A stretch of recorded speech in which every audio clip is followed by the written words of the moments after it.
For me, government is not about elected officials. Government is about people.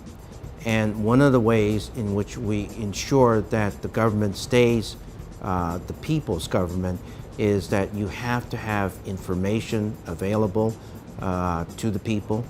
You also have to give them an understanding as to how decisions are made and how individual politicians make those particular decisions. I have probably a long-standing love for open government. When I was on the San Francisco Board of Supervisors, I was the lead advocate for our Sunshine Ordinance. In the state of California, I chaired the Select Committee on Open Government and Accountability. I've authored a number of bills that talks about open government. For example, making sure that the top executives of UC and CSU, that the discussions about their salary, their pensions and benefit package are done in open session and not in closed session. That we ensure that whistleblowers, those individuals who would in fact raise some concerns about our government, are not going to be retaliated against.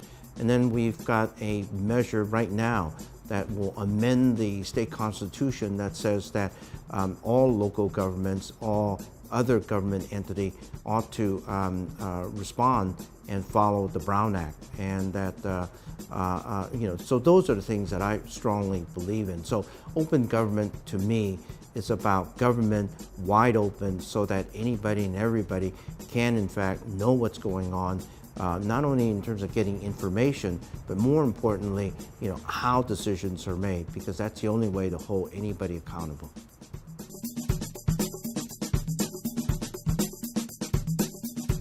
As someone who kind of grew up respecting and appreciating a government where there is tremendous community participation, civic engagement, I pride myself in saying that we've got to get the people involved in what's been going on.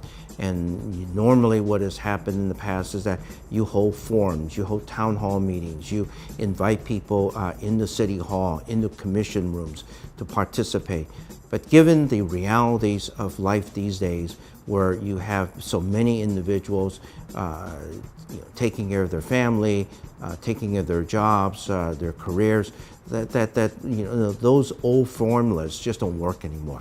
And I think that one of the ways in which we can continue that tradition of civic engagement, community participation, is begin looking at technology. And I think that when you are looking at, for example, social media, social network, using that particular technologies to start engaging neighbors with neighbors, communities with communities, and areas of the city with areas of the city, you can then get people talking about issues that are important to them, raising these concerns, and then having a discussion and dialogue with City Hall.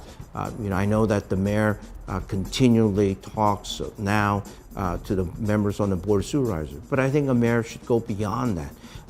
The mayor should in fact have these conversations through technology with different neighborhoods, different communities, different areas of the city, to hear what their concerns are and to explain to those individuals in those areas as to why he or she is doing what may be happening in City Hall.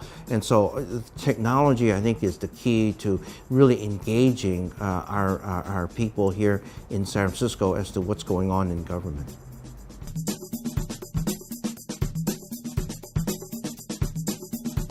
Well, number one, it's extremely important that we make available data about what's going on in our city, what's information that we may have within our city. That's absolutely critical, because all of us need to know what's going on.